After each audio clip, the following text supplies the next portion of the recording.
ሰላም እንዴት ናችሁ? ውድ የስምንተኛ ክፍል ተማሪዎች፣ እኔ በጣም ደህና ነኝ። ያው እንግዲህ ተከታታይ ቪዲዮዎችን እየለቀኩላችሁ ነው። በርቱ፣ ምንም ሳትሰለቹ እያነበባችሁ ቪዲዮዎችን ተከታተሉ። ግን አንድ ነገር ማሳሰብ የምፈልገው እንደው በዚህ በኤዱኬሽን ቪዲዮ ብዙ መስራት ፈልጋለሁ፣ ግን ያን ያህል ብዙ ሳቢ አይደለም። የሚሰጡ ኮሜንቶች የሉም፣ ላይክ የለም፣ ሻር የለም፣ ሰብስክራይብ የለም። ሶስተኛ ወር ሊሆነኝ ነው። ወደ 33 እንግዲህ ረዣዥም ቪዲዮ በ30 ደቂቃ እና በላይ የሆኑ ትምህርታዊ ቪዲዮዎችን ለቅቄያለሁ። የ12ኛ እና የእናንተ ብሔራዊ ፈተና ግን እስካሁን የማየው ነገር ብዙ አበረታች አይደለም፣ ተስፋ ያስቆርጣል። ስለዚህ ትምህርት ለምን ነው እንደው ወደ ኋላ የሚተወው? አንድ ወጣ ያለ ቪዲዮ ምናልባት ለናፍጣ ሰልፍ የተሰለፉ ባጃጆችን ቪዲዮ ፖስት ባረግ በደቂቃ በሰከንድ ሚሊዮን ቪወር በሺዎች የሚቆጠር ሳብስክራይበር ይገኘዋል። ግን ትምህርት ሲሆን ብዙ ችላ ይለዋል። ትምህርት ሁሉን አቀፍ ነው። ተማሪውን፣ ወላጁን፣ መምህሩን ሁሉን ያቀፈ ትልቅ ተቋም እያለ ግን ብዙ ቦታ አይሰጠውም። ይሄ ሁሌ ያሳስበኛል ማለት ነው። ተስፋም ያስቆርጣል። ምክንያቱም ተመልካች ከሌለ እንግዲህ 85 ሰብስክራይበር ነው ያሉት እስካሁን ድረስ በ3 ወር ውስጥ። ግማሹ የሚሆነው በሚያውቀኝ እንዲሁ ለማበረታታት በሚል ነገር ነው፣ በማይመለከተው ሰው ነው ማለት ነው። ስለዚህ የሚመለከተው ተማሪው፣ ወላጁ፣ መምህሩ ቻናሉን ቢያሳድግ ደስ ይለኛል ማለት ነው። ከዛ ውጭ ደግሞ እንደ ሌላውን ነገር እየፖሰቱ ማስፋት ይቻላል ማለት ነው። ኤንዋይ ምን ለማለት ነው የፈለኩት፣ ለጓደኞቻችሁ አጋሩ። አንድ ተማሪ ቢያንስ ለ10 ጓደኛው ማካፈል መቻል አለበት፣ ሻር ማድረግ መቻል አለበት፣ ሳብስክራይብ መደረግ አለበት፣ ማደግ አለበት። ስለዚህ እንደዛ ከሆነ ደግሞ ወደፊት መስራት የሚፈልገው ራዕይ መጓዝ ይችላለሁ። ደስ ይለኛል፣ እኔም እበረታታለሁ ማለት ነው። ከዛው ዝም ብሎ ድካም ከሆነ ግን ቢቆም ይሻላል ማለት ነው። ስለዚህ ኤንዋይ ወቀሰውን ቆም አድርገውና ወደ ጊዜያችን ለመቆጠብ ዛሬ የመጨረሻ ነው የህብረተሰብ ትምህርታችን የ2015 እና 2016 የመጨረሻው ክፍል ተገናኝተናል። በጣም ደስ ይለኛል። በመጨረሻው ክፍል እናንተም በርታችሁ እኔም በርትቼ ስለተገናኘን ማለት ነው። ስለዚህ የመጨረሻው ህብረተሰብ ክፍላችሁ ምክንያቱም ምዕራፍ 7 ብዙም አንድ ሁለት ጥያቄ ስለሚዋጡ በዚሁ አብሮ የሚካተት ይሆናል ማለት ነው። ይሄ በጣም ብዙ ጥያቄ የሚዋጣበት ወሳኝ ዩኒት ነው። ምዕራፍ 6 ቅድመ ዘመናዊ እና ዘመናዊ የዓለም ታሪክ የሚለው ቅድመ ዘመናዊ እና ዘመናዊ የዓለም ታሪክ የያዘ በእውነት በጣም አስተማሪ የሆነ ቶፒክ ነው። ምዕራባውያን ከውድቀት የተነሱበት የተቀየሩበት ዓለምም ትልቅ የታሪክ ክፍል ነው ይሄ በዓለም የታሪክ ደረጃ ማለት ነው። ስለዚህ እንደተለመደው በዚህ ርዕስ ምን ንዑሳን ርዕሶች አሉ? ምክንያቱም በዚያ ንዑሳን ርዕሶች መካከል ጥያቄዎችን ስለምንሰራ ለመታዘብ የሚመቸን ዘንድ ኮንቴንቶችን ለማየት ያህል ይህ በምዕራፍ ስድስታችሁ ማለት ነው። ምዕራፍ 6 ዘመናዊና ቅድመ ዘመናዊ የዘመናዊ ታሪክ ብሎ ታላቁ የጂኦግራፊ አሰሳ ዘመንን ያሳየናል። ኤጅ ኦፍ ኤክስፕሎሬሽን ተብሎ የሚጠራው ዘመነ ህዳሴ ሪናይሰንስ የምንለው የፕሮቴስታንት እምነት ንቅናቄና የካቶሊካውያን ምላሽ ያሳየናል ማለት ነው። ስለዚህ ዘመነ ህዳሴ ፕሮቴስታንት እምነት አማኞች የካቶሊካውያን ምላሽ የሚል በነው ስሩ ይዟል ማለት ነው። በተጨማሪ የኢንዱስትሪውን አብዮት ያሳየናል። ሁለቱ ታላላቅ የዓለም ጦርነቶች፣ መጀመሪያው የዓለም ጦርነት፣ የሁለተኛው የዓለም ጦርነት፣ ሶስተኛው የዓለም ጦርነት እያለ እሱንም ያስዳስሰናል። በተጨማሪ የመጨረሻ ላይ ቀዝቃዛው የዓለም ጦርነትንም እናይና በዚህ ስር የተዋጡ ጥያቄዎችን ነው ማለት ነው የሚያሳየን። ስለዚህ እነዚህን ታሳቢ ታደርጉና ወደ ጥያቄው ስንገባ አንጨነቅም እና በቀላሉ የተለየ እንደተዋጣ ሜሞራይዝ እናደርጋለን ማለት ነው። ሶ በዚህ በ2016 እንጀምርና ያው ወደ 2015 እንሄዳለን ማለት ነው። ሪሰንት ኦልደስት እንበለው 2015 እንግዲህ የመጀመሪያ ጥያቄ ሆኖ የተዋጣው ምንድነው? ፖርቹጋላዊው አሳሽ ቫስኮ ደጋማ እንደ አውሮፓ አቆጣጠር በ1498 ዓመተ ምህረት ካልካታን ያገኘው በየትኛው ውቅያኖስ በኩል በማለፍ ነው? ወደ ካልካታ እንግዲህ መጀመሪያ መዳረሻው ካልካታ ነው። ካልካታን በየት በኩል ነው የሄደው ነው። እሱ እንግዲህ ወዴት እንዳለፈ ወዴት እንደሄደ ማንን ማሰስ እንደሄደ አልነግራችሁም። በቀጣይም ጥያቄ ሊኖር ስለሚችል ማለት ነው። ስለዚህ ነው ፖርቹጋላዊው አሳሽ ቫስኮ ደጋማ እንደ አውሮፓ አቆጣጠር በ1498 ዓመተ ምህረት ካልካታን ያገኘው በየትኛው ውቅያኖስ በኩል በማለፍ ነው ይለናል። ኤ አትላንቲክ፣ ቢ ህንድ፣ ሲ ፓሲፊክ፣ ዲ አረቢያ ይለናል። ስለዚህ በየትኛው በኩል ነው ያለፈው? አትላንቲክ ነው፣ በህንድ ነው፣ ፓሲፊክ ነው፣ አረቢያ ነው። ማንን አልፎ ነው ካልካታ የገባው ማለት ነው?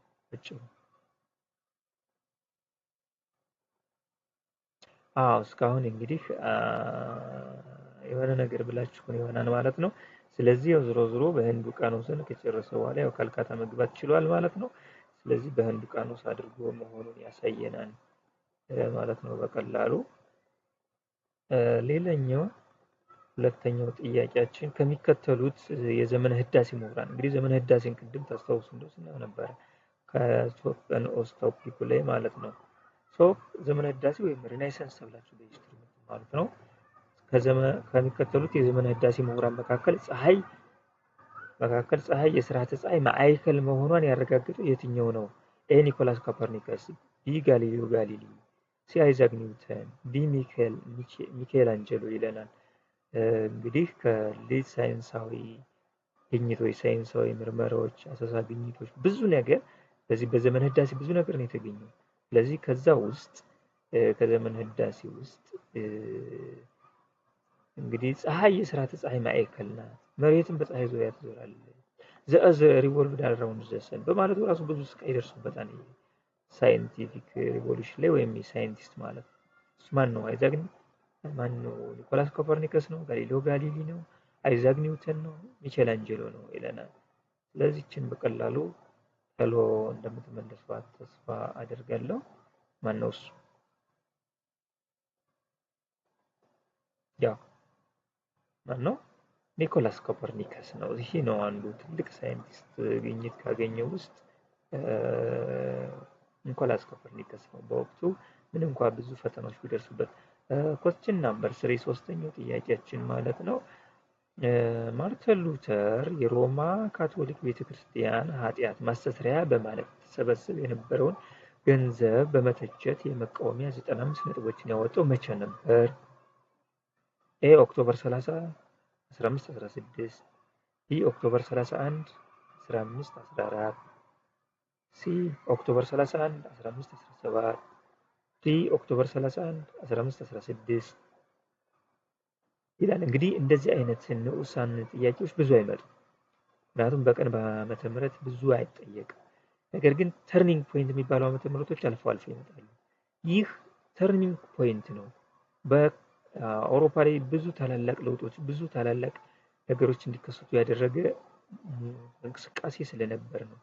ስለዚህ የዚህም በቀላሉ አሁን ዓመተ ምህረቱን ብቻ ካስታወሰን መልሰዋለን። ክፍለ ዘመኑን ማስታወስ አለብን። ብዙ ጊዜ የዚህ ክፍለ ዘመን 16ኛ ክፍለ ዘመን ነው የሚባለው። ኤርሊ 16 ሴንቸሪ ይለዋል በሂስትሪያቸው። በሂስትሪ 9ኛ ክፍል ትገቡ ኤርሊ 16 ሴንቸሪ የ16ኛው ክፍለ ዘመን መጀመሪያ ገደማ ነው ይላል። ስለዚህ ፔሪዮዷን ደግሞ ማወቅ ይላል። መቼ ነው? በ1516 ነው? በ1514 ነው? በ1517 ነው ወይንስ መቼ ነው የሚለውን ከለያችሁ በቀላሉ ትመልሱታላችሁ ማለት ነው። ስለዚህ የነበረው 1517 ነው። ስለዚህ 1817 እነሱም ቴክኒካል አድርጋችሁ እንድትመልሱ ነው ያወጡት። አንድ ብቻ ነው ያለው ዓመተ ምህረት ከተሰጡት ውስጥ። ስለዚህ ኦክቶበር 31ን የግድ እንወስዳለን። ኦክቶበር 31 1517 ኦክቶበር 31 1517 ላይ ይሆናል ማለት ነው። ይህን እንለዋለን ማለት ነው። ወደ አራተኛው ጥያቄያችን ስንሄድ ከሚከተሉ ውጤቶች ውስጥ ከመጀመሪያ የኢንዱስትሪ አብዮት ምድብ ውስጥ የማይካተት የትኛው ነው? እንግዲህ የኢንዱስትሪው አብዮት ሁለት ፌዞች አሉ። ፈርስት ፌዝ፣ ሰከንድ ፌዝ፣ የመጀመሪያውና የሁለተኛው ይባላል። እና ምንድነው ከሚከተሉት ውጤቶች ውስጥ ከመጀመሪያው ፈርስት ፌዝ በሚባለው ማለት ነው የኢንዱስትሪ አብዮት ምድብ ውስጥ የማይካተት የትኛው ነው? ኤ እንፋሎት፣ ቢ የድንጋይ ከሰል፣ ሲ ብረት፣ ዲ ኬሚካል ይለናል። ደስ የሚል ጥያቄም በቀላሉ መርምራችሁም የምትመልሱት ነው። ከሚከተሉት ውጤቶች ውስጥ ከመጀመሪያው የኢንዱስትሪ አብዮት ምድብ ውስጥ የማይካተት የቱ ነው? ኤ እንፋሎት፣ ቢ የድንጋይ ከሰል፣ ሲ ብረት፣ ዲ ኬሚካል ይለናል። ስለዚህ ማን ነው?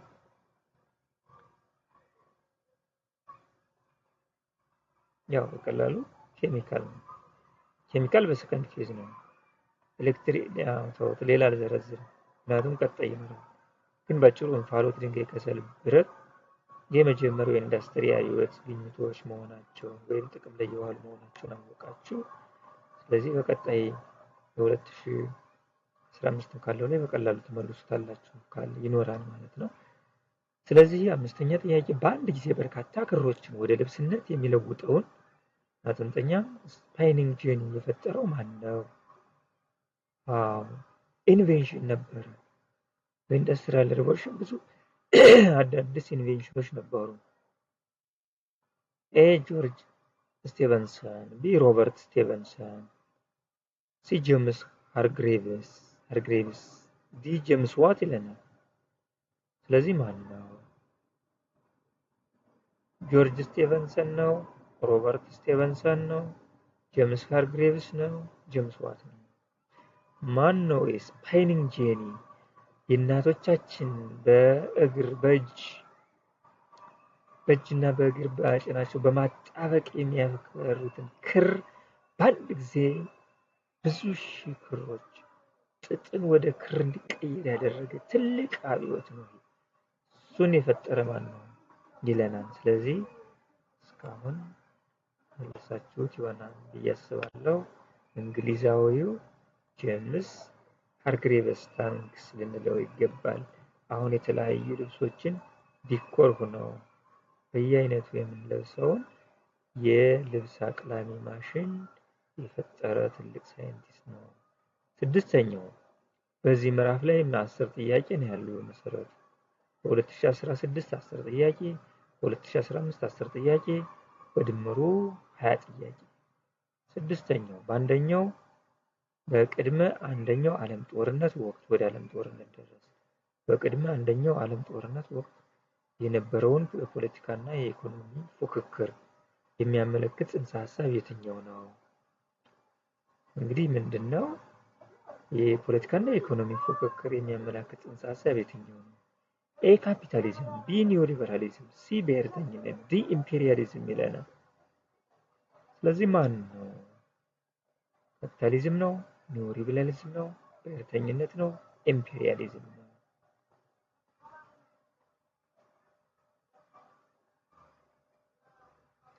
እስካሁን መልሳችኋል። እንግዲህ ይቺ ናት ትልቅ ሚና የነበረው የፖለቲካና ኢኮኖሚ እንቅስቃሴ እንደ ርዕዮተ ዓለም ሆኖ ካፒታሊዝም፣ ኮሚኒዝም እያለ መከፋፈል የፈጠረ ካፒታሊዝም ነው የፖለቲካና የኢኮኖሚ ማዕከል መዋነኛ ተዋናኝ ጽንሰ ሐሳብ የነበረው። አሁን ወደ ሰባተኛው ከሚከተሉት አማራጮች መካከል የአንደኛው የዓለም ጦርነት ውጤት ያልሆነው የትኛው ነው ይለናል። ስለዚህ የትኛው ነው ሊሆን የሚችለው? ኤ ጀርመን ወታደራዊ ሽንፈት፣ ቢ በራሻ ንጉሳዊ ስርዓት መመስረት፣ ሲ የአሜሪካ ሀያል ሆኖ መውጣት፣ ዲ የዓለም መንግስታት ማህበር መመስረት። እንግዲህ ኮንሲኩዌንስ ኦፍ ዘ ፈርስት ወርልድ ዋር ያልሆነው ሞት ማለት ከሚከተሉት አማራጮች መካከል የአንደኛው የዓለም ጦርነት ውጤት ያልሆነው የትኛው ነው? እንግዲህ የዚህም ነገሮች በሂስትሪ ኮዝ ኮንሲኩዌንስ የሚባሉ ነገሮች አሉ። ከዛም ደግሞ ኢሚዲየት ኮዝ ወይም ደግሞ በወቅቱ የነበረው ሰበብ ምን ነበር የሚሉ ነገሮችን ማወቅ አለባችሁ። በሂስትሪም ይጠየቃል። በዚህም ደግሞ በእናንተ በአማርኛ በዚህ መልኩ ይጠየቃል። ስለዚህ ከሚከተሉት አማራጮች መካከል የአንደኛው የዓለም ጦርነት ውጤት ያልሆነው የትኛው ነው? ኤ የጀርመን ወታደራዊ ሽንፈት፣ ቢ በሩሲያ ንጉሳዊ ስርዓት መመስረት፣ ሲ የአሜሪካ ሀያል ሆኖ መውጣት፣ ዲ የዓለም መንግስታት ማህበር መመስረት ይለናል። ስለዚህ የቱ ነው ያልሆነ ስላለ ያልሆነው ኤ ነው፣ ቢ ነው፣ ሲ ነው፣ ዲ ነው። ስለዚህ ኤ ነው በትክክል በራሻ ንጉሳዊ ስርዓት መመስረት ሳይሆን ንጉሳዊ ስርዓቷ ወድቋል። ሮማኑ ዳይናስቲ ብዙ ዳይናስቲዎች ወድቀዋል በሁለተኛ ዓለም ጦርነት በኋላ። ከዚያ ውስጥ አንዱ የራሻ ረዥም ዘመን የነበረው ስርወ መንግስት ወድቋል። ሮማኑ ዳይናስቲ ማለት ነው። ስምንተኛ እንግሊዝና ፈረንሳይ በፋሽስት ጀርመን እና ጣሊያን መንግስታት ላይ በቅድመ ሁለተኛው የዓለም ጦርነት የተከተሉት ፖሊሲ ምን ይባላል? አዎ ፋሽስት ኢጣሊያ ወደ ኢትዮጵያ ስትመጣም የተከተሉት ፖሊሲ አለ። ዋና ወሳኝ ነበሩ። የዓለም ሀገራት ማህበር ወይም ሊግ ኦፍ ኔሽን መሪ ሆነው ግን ፖሊሲያቸው እንዲሁ ነበር። እሱ ፖሊሲ ምን ነበረ? ኤ የማጥላላት፣ ቢ የማግባባት፣ ሲ የግጭት፣ ዲ የወቀሳ ይለናል። የቱ ነበረ ነው የሚለን። በእንግሊዝኛው አቢያዝመንት እየተባለ ይጠራል። የአቢያዝመንት ፖሊሲ ልክ አማርኛው ምንድነው? ቁርጥ ያለ እርምጃ አይወስዱም፣ ግን ያው መለሳለስ አለ። ኤ የማጥላላት ነው፣ ቢ የማግባባት ነው፣ ሲ ግጭት ነው፣ ዲ የወቀሳ ነው ይለው። ስለዚህ ፖሊሲው የማግባባት ፖሊሲ ወይም አቢያዝመንት ፖሊሲ ይባላል። እንዲሁ ዝም ብሎ ቁርጥ ያለ መፍትሄ የማይሰጥ ይስሙላ የሆነ አቢያዝመንት ወይም የማግባባት የሚመስል ፖለቲካ ይከተሉ ነበር። እሱ ደግሞ የሁለተኛው የዓለም ጦርነት እንዲቀጥል አድርጓል፣ እንዲንቀሰቀስ አድርጓል ማለት ነው። ስለዚህ አንዱ እሱ ነው። ዘጠነኛው ከሚከተሉት አማራጮች መካከል የሁለተኛው የዓለም ጦርነት ውጤት የሆነው የትኛው ነው ይለናል። ኤ የኮሙኒዝም መስፋፋት፣ ቢ የቀይ ግዛት መጠናከር፣ ሲ የጀርመን ኃያል መሆን፣ ዲ የቀዝቃዛው ጦርነት ማክተም። አያችሁ፣ ከሚከተሉት አማራጮች መካከል የሁለተኛው የዓለም ጦርነት ውጤት የሆነው የትኛው ነው? ኤ የኮሙኒዝም መስፋፋት፣ ቢ የቀይ ግዛት መጠናከር፣ ሲ የጀርመን ኃያል መሆን፣ ዲ የቀዝቃዛው ጦርነት ማክተም። የቱ ነው?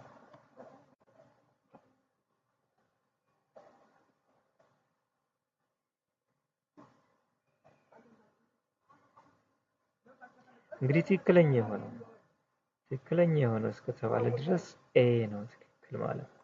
ሌሎች ትክክል። የቀይ ግዛት መጠናከር፣ ቀይ ግዛት ተዳክሟል። ከሁለተኛው የዓለም ጦርነት በኋላ የጀርመን ኃያል ጀርመን ተዳግማለች።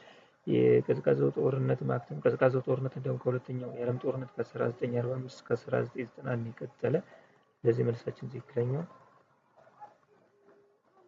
ይሆናል ማለት ነው። 10ኛ የመጨረሻ ጥያቄ ከ2016 ከተዋጡት 10ኛው የመጨረሻ ይሆናል ማለት ከሚከተሉት ሀሳቦች መካከል ቀዝቃዛው ጦርነት በትክክለኛ የሚገልጸው የትኛው ነው የሚለን። ስለ ቀዝቃዛው ጦርነት ነው እየጠየቀን ያለ። አሁንም ከሚከተሉ ሀሳቦች መካከል ቀዝቃዛው ጦርነት በትክክል የሚገልጸው የትኛው ነው? ኤ የካፒታሊዝም እና የኮሙኒዝም የርዕዮተ ዓለም ጦርነት ነው። ቢ የካፒታሊዝም እና የኮሙኒዝም ግልጽ ጦርነት ነው። ሲ የጀርመን እና የአሜሪካ ርዕዮተ ዓለም ጦርነት ነው። ዲ የጀርመን እና አሜሪካ ግልጽ ጦርነት ነው። ስለዚህ የትኛው ነው ትክክል? ስለ ቀዝቃዛው ጦርነት ኮልድ ዋር ይባላል በእንግሊዝኛው። ኤ ካፒታሊዝም እና ኮሙኒዝም የርዕዮተ ዓለም ጦርነት ነው። ሲ ካፒታሊዝም እና ኮሙኒዝም ግልጽ ጦርነት ነው። ሲ የጀርመን እና አሜሪካ የርዕዮተ ዓለም ጦርነት ነው። ዲ የጀርመን እና አሜሪካ ግልጽ ጦርነት ነው። ስለዚህ የሚሆነው መልሳችን ይሄ ነው ማለት ነው። የካፒታሊዝም እና የኮሙኒዝም የርዕዮተ ዓለም ጦርነት ነው። ካፒታሊዝም እና ኮሙኒዝም ግልጽ ጦርነት አልነበረም፣ ፕሮፓጋንዳ ነው። የጀርመን እና አሜሪካ ርዕዮተ ዓለም አይደለም። የጀርመን እና አሜሪካ ግልጽ አልነበረም። ስለዚህ ይህ ነው የሚመስለን በ2016 ከተዋጡት ማለት ነው። አሁን ቀጥታ ወደ 2015 የተዋጡ ጥያቄዎች ጋር እንሄዳለን ማለት ነው። ስለዚህ በ2015 የተዋጡትን እናያለን ማለት ነው። ከዚህ ውስጥ የመጀመሪያው ስለ እንትን ነው የሚያወራ። ይህም ራሱ ስለ አሰሳ ማለት ነው። ስለ አሰሳ የሚያወራን ፓርት ነው። ምክንያቱም ከነበር ያየው ስለ አሰሳ ነበር ያየነው። ይህም ራሱ ደግሞ ስለ አሰሳ ያወራልና ማለት ነው። ስለዚህ ከዚህ ውስጥ አንደኛው ጥያቄ እንግዲህ ስለ አሰሳ ቶፒኮችንም ስናይ ስለነበር ቶፒክ ተመልሰን ማየት አይጠበቅብንም። ቀጥታ ወደ ጥያቄው እንገባለን ማለት ነው። የታላቁ ጂኦግራፊ አሰሳ ዘመን እንግዲህ አንደኛው ጥያቄም ከ2016 ላይ ስለ አሰሳ ያወራ ነበር።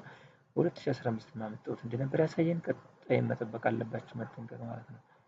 ስለዚህ ቅድመ ዘመናዊና ዘመናዊ የዓለም ታሪክ ከሚለው ውስጥ የታላቁ የጂኦግራፊ አሰሳ ዘመን ግኝትን በተመለከተ ትክክለኛው ጥንድ የትኛው ነው?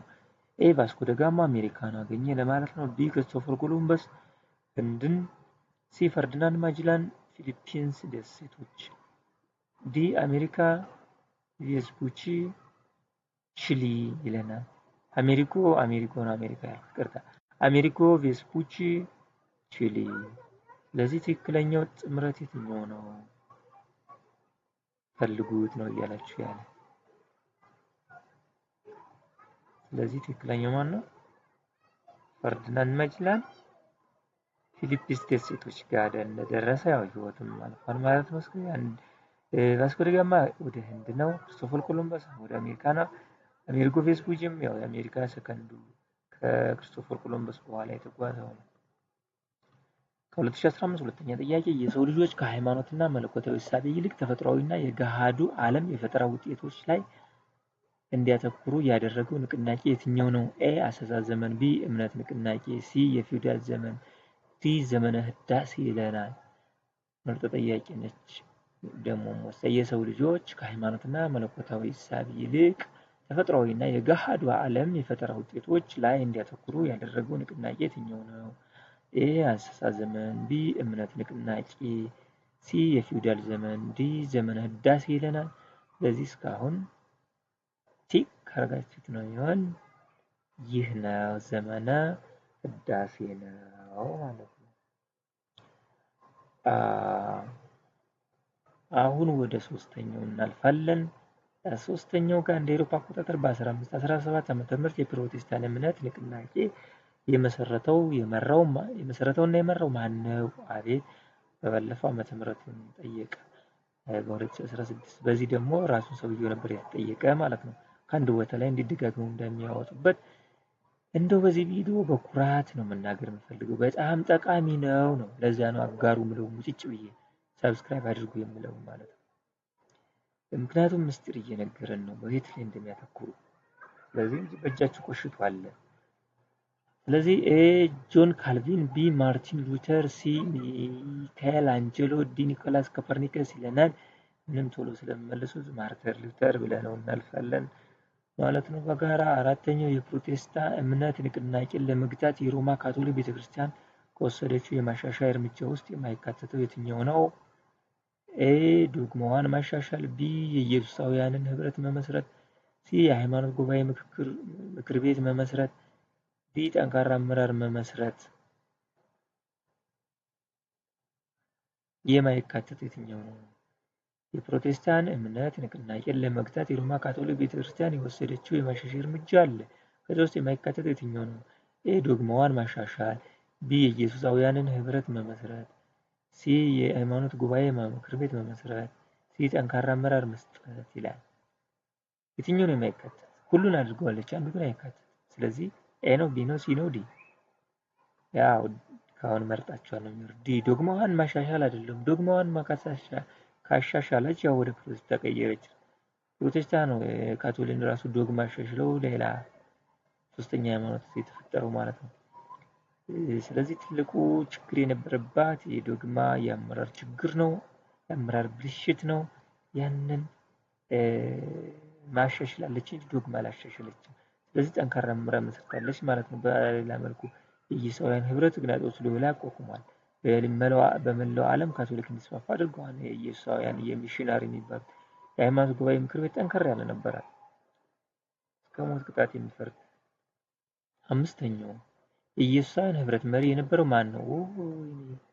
ኤ ጆን ካልቪን፣ ቢ ማርቲን ሉተር፣ ሲ ኢግናጢዮስ ሎዮላ፣ ዲ ኦገስቶስ ቄሳር። አቤት እየጠየኩኝ አስቀድሜ እየቀባጠርኩ መልሱን አስቀድሜ ተናግሬው አልረፉኝ። ስለዚህ ማን ነው? ኢግናጢዮስ ሎዮላ እያልኩ ሳለ ከላይ ጥያቄ ነው ለጥቁ። ስድስተኛው ከሚከተሉት ውስጥ ከመጀመሪያው የኢንዱስትሪ አብዮት ውስጥ መካከል የሚመደብ የትኛው ነው? ከመጀመሪያው ቅድም ከመጀመሪያው ያልሆነ ነበር ያለን፣ አሁን ደግሞ የሆነ ብሎ ጠይቀን። ያው በበርም በመስኮት የሚመጣ ማንበብ ነው። አንብቡ። ለዚህ ምዕራፎችን አንብባችሁ ቪዲዮዎችን እዩ። ምንም ለዚያ ነው ቀላሉን እንዲገባችሁ እንድትመልሱ ራሳችሁ እንድትመዝኑ። ስለዚህ ኤ ኤሌክትሪክ፣ ቢ ድንጋይ ከሰል፣ ሲ ፕላስቲክ፣ ዲ ቴሌቪዥን ይላል። የጠየቀን ምንድነው የሚመደበው ነው ያለ። በየትኛው በመጀመሪያው ኢንዱስትሪ አብዮት ፈርስት ፌዙ ላይ ኤ ኤሌክትሪክ፣ ቢ ድንጋይ ከሰል፣ ሲ ፕላስቲክ፣ ዲ ቴሌቪዥን።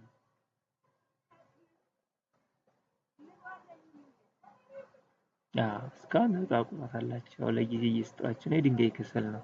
ምክንያቱም ሌሎቹ በሰከንድ ፌዝ የመጡ ናቸው። በሁለተኛው ቴሌቪዥንም ፕላስቲክም ምንበለው ምናምንም ኤሌክትሪክ። ሰባተኛ ለአንደኛ የዓለም ጦርነት መጀመር የቅርብ ምክንያት ወይም ሰበብ የነበረው የትኛው ነው? ኢሚዲየት ኮዝ ኦፍ ዘ ፈርስት ወርልድ ዋር ይላል እንግሊዝኛው። ለአንደኛ የዓለም ጦርነት መጀመር የቅርብ ምክንያት ወይም ሰበብ የነበረ የትኛው ነው? እንግዲህ የሚገርመው 12 ያክልን ይጠይቃል። እኛም 9 10 በክፍል 11 ማን ነው 9 እና 11 ላይ ነው ያለ። ይሄ በስፋት ምን 10 እና 12 ላይ ነው ያለ። በክፍልም ይጠይቃል። ኤ ኢምፔሪያሊዝም መስፋፋት፣ ቢ የብሔርተኝነት መጠናከር፣ ሲ የልዑል ፈርዲናንድ መገደል፣ ዲ የጦር መሳሪያ እሽቅድድም ነው። የቱ ነው? ለአንደኛ የዓለም ጦርነት መጀመር የቅርብ ምክንያት ኢምፔሪያሊዝም መስፋፋት፣ የብሔርተኝነት መጠናከር፣ የልዑል ፈርዲናንድ መገደል፣ የጦር መሳሪያ እሽቅድድም። ስለዚህ ኢሚዲየት ኮዝ ማን ነው? ይሄ የአንድ ሰው መገደል የዓለም ወርልድ ዋር ጦርን። ምክንያቱም ሁሉም ለጦር ተዘጋጅቶ መሳሪያ አንግቦ እሳት ለብሶ እሳት ጎርሶ ኮዝ መነሻ ምክንያት ሰበብ ነበር የሚፈልግ። ፈርዲናንድ ማጀላን እንግዲህ የአውስትሮ ሃንጋሪያ ክራውን ፕሪንስ ነው። በሰርቢያ ቦስኒያ ሰራየቮ ላይ ተገድሏል ነው የሚለው። እንግዲህ ያ መነሻ ሆኗል። ያ አንዱን እያገዘ የዓለም ጦርነት ተከታትሏል። እንግዲህ አንብቡት። ከዛ ላይ ሁለተኛው የዓለም ጦርነት የተጀመረው ጀርመን የትኛው ሀገር ስትወር ነው?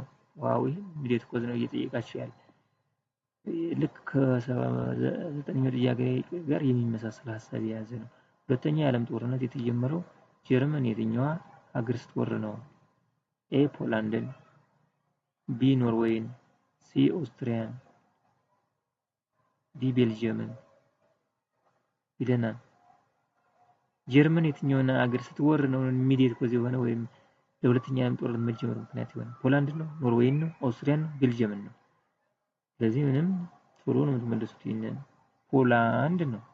ፖላንድን በማውረር ነው የተከሰተው። እንግዲህ ደስ የሚል ነው። ወደ መጨረሱ እየተገባደድ ነው ማለት ነው። 9ኛው ጥያቄ ደርሰናል። ከሚከተሉት ውስጥ የሁለተኛው የዓለም ጦርነት ውጤቶች መካከል የሚመደብ የትኛው ነው? 2016 ላይ አይተናል እንደዚህ አይነት ጥያቄ። ከሚከተሉት ውስጥ የሁለተኛው የዓለም ጦርነት ውጤቶች ውስጥ የሚመደብ የትኛው ነው? ኤ የኮሙኒዝም መዳከም፣ ቢ የአሜሪካ ኃያል መሆን፣ ሲ የሀገራት ድንበር በነበረበት መጽናት፣ ዲ የጸረ ቅኝ ግዛት ትግል መቀዛቀዝ። እንግዲህ እነዚህ ውጤቶችን ማወቅ ነው። የአንደኛው የሁለተኛውንም መነሻ ምክንያቶችንም እንደገና ኮንሲኩዌንስ ወይም የመጨረሻ ያስገኘው ውጤት በባለፈው የማይመደበው አለን። አሁን ደግሞ የሚመደበው ወይም ደግሞ የዚህ የሁለተኛ የዓለም ጦርነት ውጤት የሆነውን ነው እየጠየቀን ያለ። ስለዚህ በየዓመቱ እየቀያየሩ ይጠይቃሉ ማለት ነው። ስለዚህ የሁለተኛው የዓለም ጦርነት ውጤት መካከል የትኛው ነው? ኮሙኒዝም ተዳክሟል፣ አሜሪካ ኃያል ሆናለች፣ የሀገራት ድንበር በነበረበት መጽናት፣ ወይንስ የጸረ ቅኝ ግዛት ትግል መቀዝቀዝ? የትኛው ነው? ስለዚህ ትልቁ አሜሪካ እና ራሻ ኃያል ሆነው ወጥተዋል ማለት ነው። ስለዚህ አሜሪካ ኃያል ሆኖ መውጣት ነው፣ ሌሎቹ አይደሉም ማለት ነው ባጭሩ ለማስረዳት። ዋው ታንክስ ቱ ጋድ። እንግዲህ ለመጨረሻ እንግዲህ 2015 16 ሽቶች በሚገባ በብቃት ሰርተን ጨረስ። የመጨረሻው 10ኛ የቀዝቃዛው ጦርነት ርዕሳቸውም የቶፒኩ የቀዝቃዛ ጦርነት ነው። ምዕራፍ 6 የሚጨርስ ማለት ነው። የቀዝቃዛው ጦርነትን በተመለከተ ትክክለኛው ሀሳብ የትኛው ነው? ኤ አሜሪካና ራሻ ግልጽ ጦርነት ውስጥ ገብተዋል። ይሄ በባለፈውም ጠይቆናል ይሄን መሰል። ቢ ዓለም አቀፋዊ ተጽዕኖው ደካማ ነበር። ሲ የአፍሪካን እድገት እንዲገታ አድርጓል። ዲ በርካታ መፈንቅለ መንግስታትን ገጥቷል ይለናል። እንግዲህ የቀዝቃዛው ጦርነት ውጤትን ማወቅ ነው። ያን ካወቃችሁ በቀላሉ ነው የምትመልሱት። ኤ አሜሪካና ራሻ ጦርነት ውስጥ ገብተው ነበር። ቢ ዓለም አቀፋዊ ተጽዕኖው ደካማ ነበር እንዴ?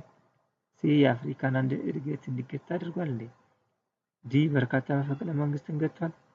ትክክለኛው ሲ ነው ማለት ነው። የአፍሪካን እድገት እንዲገታ አድርጓል። በአፍሪካ በተለያየ ሀገር መፈንቅለ መንግስት አበረታቷል። የእጅ አዙር ጦርነት ነው። ዓለም አቀፋዊ ተጽዕኖ ከባድ ነበረ።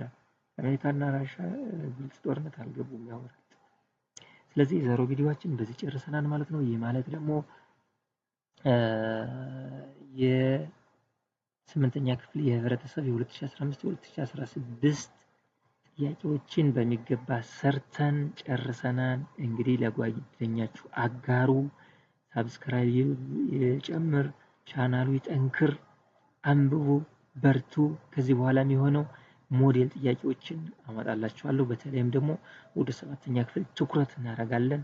ምክንያቱም በዚህ በ2017 ፈታኞች 7ኛ ክፍል ይጨምራል። ከዚህ በፊት ምክንያቱም የሙከራ ጊዜ ስለነበር 8ኛ ላይ ብቻ ነበር ሲዋጣ። አሁን የ7ኛ ደግሞ በየምዕራፉ ሞዴል ጥያቄዎችን ለማድረግ ይመጥናሉ ምላቸው ለእናንተ ይቀርባሉ። ሞዴል ጥያቄዎችን በመስራት እንገናኛለን። ግን አንብባችሁ እንገናኝ። ሳታነቡ ቪዲዮ አትዩ። ቪዲዮዎችን የምታዩ አንብባችሁ ሲደብራችሁ እንደ መዝናኛ ነው። ግን ቻናሉን መስፍን ሂስትሪ ሚስተር ብሪጅን እናጠንክረው። ትምህርት ይቅደም ከሁሉም በላይ፣ ሌላው ነገር ይደርሳል። ማንም አሁን በዩቲዩብም በየትኛውም ተፍ የሚለው መነሻው ራሱ ትምህርት ስለሆነ ነው እናሳድገው የምለው። የሁሉ እናት የሆነው ትምህርት ኤዱኬሽናል ቪዲዮ ተዳክሞ ሌላ ከበርቻቻዎች ሚሊዮን ሳብስክራይበር ሚሊዮን ፎሎወር ቪው ያገኛል ማለት ነው።